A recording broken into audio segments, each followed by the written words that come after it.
3 شهور: أكتوبر، نوفمبر، دجنبر. بقات لك غير 3 شهور في هذا العام. عندك اختيار واحد من هاد جوج اختيارات: يا اما غتبقى دير نفس الشيء اللي كنتي كدير عام من بعد عام من بعد عام، اللي في الحقيقه والو، حتى يدخل واحد في شهر واحد وكتجيك واحد الموتيفاسيون ديال نهار واحد وكتقرر انك تغير حياتك كامله. من بعد كديرها غير 2 سيمانات وكتحبس، ودوك الاهداف اللي كنتي كتبتي ما عمرك كتشوفهم ولا كتسمع عليهم مازال. ولا غادي تشوف هاد الفرصه اللي قدامك وتاخذها وتزير وتخدم على راسك باش توصل ديك النسخه اللي ديما بغيتي توصل ليها. لذلك فاش غيوصل واحد في شهر واحد ما غاديش تمشي تجلس في البيت ديالك كاعي وكتشوف في المرايه وكاره راسك حيت كتعاود نفس الدائره كل شهر، ولكن بالعكس غتكون فخور براسك حيت قررتي انك تغير راسك وتغير العادات السيئه ديالك قبل ما يوصل شهر واحد ويبدا كلشي يهضر على انه هذا هو الوقت المناسب باش انك تبدا.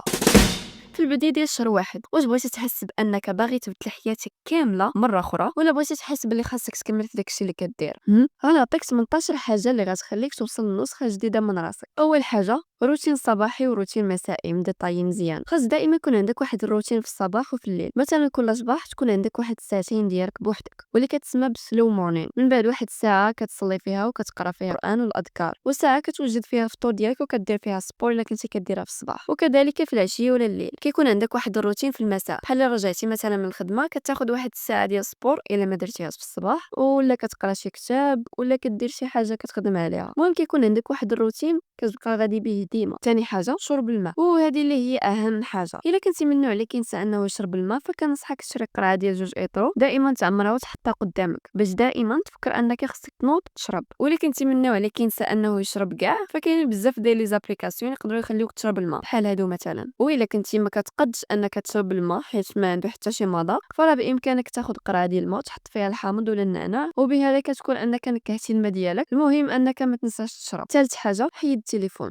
ماماك عندها الحق، المشكل دائما كان في التليفون. الا فقتي في الصباح فما توليش ديك العاده ديال تاخذ التليفون في الساعه الاولى. نوض وبدا الروتين ديال الصباح ديالك. حاول اصلا انك تقلل من انك تشد التليفون نهار كامل من غير الا كانت عندك فيه الخدمه. وكذلك الليل حاول انك ما تخدمش في التليفون ساعه قبل ما تنعس. ولا كنتي كتقرا ولا خدام على شي حاجه والتليفون كيشوش عليك، سير ديرو في شي بيت اخر ولا طفي النوتيفيكيشنز وركز على ديك الخدمه حتى تساليها بالمره. رابع حاجه: قرا اي كتاب وما تقولش لي ما عندكش الوقت في النهار. ولو تاخذ غير 30 دقيقه 30 دقيقه اللي غير كتضيعها وانت كتسكرولي، خذها واستفد منها وقرا فيها كتاب. ولا ما كانش عندك كتاب راه كاينين بزاف ديال لي سيت كيحطوا فيهم بي دي اف بحال هذا بي دي اف درايف كتيليشارجي منه الكتوبه وكتقراه. وحاول انك تاخذ واحد الدفتر وتبقى تكتب فيه اي حاجه استفدتيها من داك الكتاب، حيت الا بقيتي غير كتقرا تقدر دوز واحد 2 سيمانات ولا شهر نسى داكشي اللي كان فادك. فالا كتبتي داكشي اللي استفدتي منه سواء شي فقره ولا شي نصيحه فراه ما غاديش تنسى عليها. لذلك من الاحسن انك تكتب. خامس حاجه: الماكله وما كنعنيش بها انك غير تاكل، ولكن تقاد الماكله ديالك. ماشي مثلا عندك 30 دقيقه وما فيك الا طيب وكتمشي تشري بيتزا طيبه. لا لا لا، من الافضل حاول انك تنوض وطيب شي حاجه اللي زوينه، خصوصا لي غوبا اللي زوينين وصحيين. حاول انك تنوض وطيب لك شي حاجه وتعلم انك تطيب لي غوبا اللي زوينين وصحيين في نفس الوقت. وركز على البروتينات وما كندويش على هذا ولكن كندوي على هادو اللي غيقدوك في نهارك واللي غيساعدك انك تبني العضله ديالك الا كنتي كدير سبور. سادس حاجه: التهجد والفجر. التهجد وصلاه الفجر الاكثريه كنسمعوا بهم وكنديروا بهم غير في وقت رمضان، ولكن شنو بالك في هاد 3 شهور نرجعوهم بحال رمضان وتحس براسك انك تحسنتي بزاف ديال الامور. ولا بقيتي تلتزم بهم غتلاحظ ان بزاف ديال الامور ديالك تيسرات. واللي ما كيعرفش الفرق بين التهجد وقيام الليل، التهجد هو كتكون انك ديجا ناعس وكتفيق وكتصلي سواء ركعه ولا 2 ركعات ولكن كتكون قبل الفجر. وقيام الليل كيكون انك كتبقى فايق الليل كامل وكتقيم الليل. لذلك ما غندويش على الفضل ديالهم، ولكن الا التزمتي بها 2 صلوات فانا متاكده انه ما غاديش يوصل شهر واحد تتلقى النص ديال الاحلام ديالك والاهداف ديالك حققتيها ووصلتي ليها. عارفه انه غتجيك في السيمانه الاولى صعيبه، لذلك ما عندك ما دير. نوض، شارجي الالارم وفيق وبقى غادي مكمل وانا متاكد انك غادي تلتزم بهم. سابع حاجه: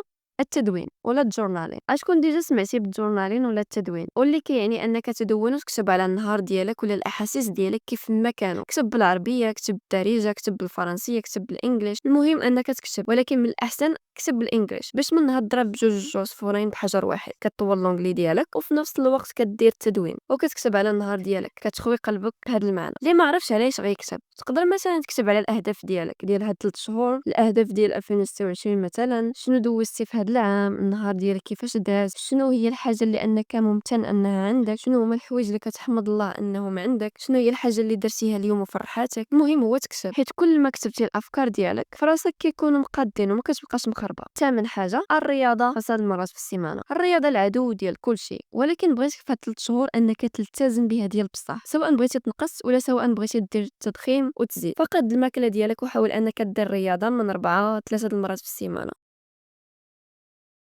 وما غاديش تاخد منك اقل من 40 دقيقه في النهار. 40 دقيقه اللي غير كتضيعها انت كتفرج في شي حاجه خاويه. ولا بقيتي ملتزم بها كل نهار لمده 40 دقيقه في النهار، ما غادي يوصل الشهر 12 حتى تلقى راسك وصلتي لواحد الفيزيك اللي ديما عاجز انك تنوض باش توصل ليه. ولا كانت عندك لاصال قريبه من الدار فمن الاحسن، اما الا ما كانش عندك امكانيه انك تمشي لاصال فراه الدار احسن بكثير. كاينين بزاف ديال الفيديوهات في يوتيوب، كتب غير ورك اوت ويخرجوا لك بزاف ديال الفيديوهات وتفرج فيهم. وما تنساش انك تاخد شي نهار في السيمانه اوف، اي انك ترتاح فيه، حيت الراحه جزء من العمليه. الحاجه رقم 9 الصلاه في الوقت. الصلاه واللي هي اهم حاجه في هذا الوينتر ارك كامل، حيت الصلاه غادي تعلمك انك تكون ديسيبليني ومنتظم. حيت ولو انك صليتي كل صلاه في وقتها الا انك ملتزم بكل هدف درتيه في راسك. ولا كنتي كتخدم مثلا فدي معك شي صلايه وحطها في الخدمه ديالك، ولا وصلت شي صلاه صليها في وقتها. ولا تعلمتي انك تنتظم في الصلاه ديالك فراك غتعلم انك تنتظم في اي حاجه درتيها في هذا الوينتر ارك. ولا كنتي مثلا غير في الدار حطي ديما حوايج ديال الصلاه قدامك، بمجرد تسمعي الاذان نوضي توضاي وصلي نيشان، وما غاديش يجيك العكس ديال انك تبقاي تفكري فين كاين الزيف ديالي، فين كاينه الجلابه.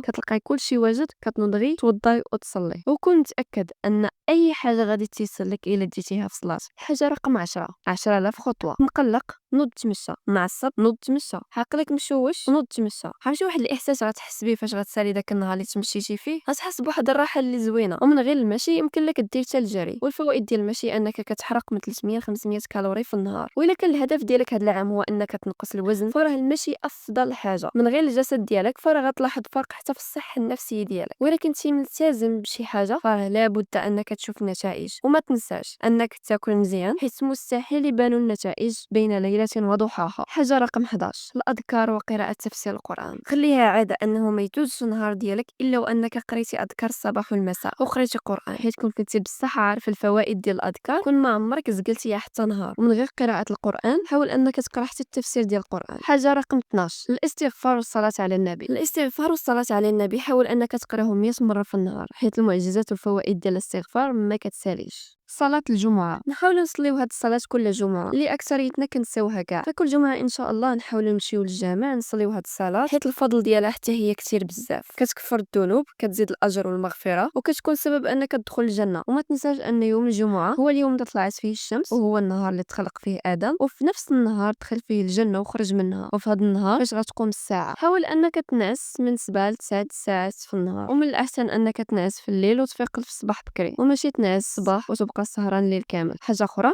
سكين كير، هادشي بالنسبه للبنات وحتى الدراري. سكين كير ولا تهلاي في راسك، حاولي ديري النهار في السيمانه تهلاي فيه في راسك، سواء ديري ايفرتين شاور، ديري لي ماسك سواء ديال الشعر ولا ديال الوجه. ماشي تصني حتى توصل شي مناسبه، خلي كل نهار يكون مناسبه. احمي سلامك، حمي السلام الداخلي ديالك. عقلك داير بحال شي بلاصه اللي خاصك تحميها. الا كنتي كتهضري مع ناس توكسيك وكياخذوا منك كاع الطاقه الايجابيه فراك عارفه شنو غديري، حيديهم من حياتك، بلوكيهم. حيت اهم حاجه في هادشي كامل هو راسك، هو انك تحس براسك بخير، تحس براسك فرحان، تحس براسك انك مقتنع باي حاجه كديرها. الا جا عندك شي واحد وبغى يعاود لك على شي واحد ولا على شي حاجه سلبيه قول ليه لا، ما بغيتش نسمع وصافي. بدل الموضوع بشي حاجه ايجابيه ولا دوي على شي حاجه كتضحك. المهم بعد من اي حاجه سلبيه، حيت المود ديالك والنهار ديالك كامل يقدر يتبدل الا سمعتي غير هذا الكلام السلبي. وحاول تجرب تاخذ واحد السيمانه، حاول انك ما تهضر على حتى شي حاجه سلبيه، ما تهضر على حتى شي واحد، وما تهضرش حتى على راسك بطريقه سلبيه. وشوف كل نهار كيفاش غيدوز. خدم على اهدافك واحلامك،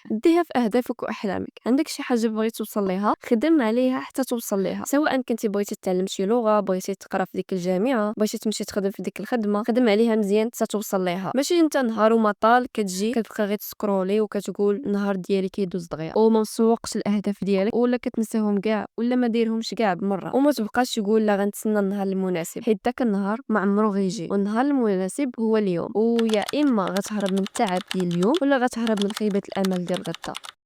اخر حاجه ديها في قرايتك وتعلم شي هوايه. الا كنتي مازال كتقرا في التاسعه الباك ولا لافاك ولا اي حاجه كتقراها، ديها في القرايه ديالك. ما تبقاش تابع دوك الناس اللي كيقول لك ما عندك ما دير بالقرايه، وفي نفس الوقت وانت كتقرا حاول دير شي هوايه، سواء عندك مع الرسم، الخياطه، الطبخ، موسيقى، الرياضه، اي حاجه عندك معاها دير ليها وقت. الوقت اللي كتكون هاز فيه التليفون سير دير ديك الهوايه. ولا كنتي جالس وما عندك ما دير، نوض دير ديك الهوايه، حيت ما تعرف من هنا لقدام تقدر تدخل لك الماني. ووصلنا للنهايه. هادشي كامل خصو خطه. الا ساليتي هاد الفيديو باش تمشي تجلس بوحدك فواحد البلاصه اللي كترتاح فيها، خذ لك ورقه وستيلو وقد فيه كاع الاهداف ديال هاد 3 شهور، يكون ديطاي مزيان بالوقت، بالنهار، بالسوايع، ولصقها في الحيط ديال البيت ديالك، حيت الا درتي هكا راسك ما غاديش تخربق. وإلا ما درتيهاش غدوز السيمانه وغتنسى كاع على هاد الاهداف اللي بغيتي دير في هاد 3 شهور. وكتب لي في التعاليق واش غتبدا هاد التحدي باش 1 في يناير 2026 تجي تشوف راسك فين وصلتي، واش بصح التزمتي ولا غير ب 10%. To become the person you want, you must destroy the person you are.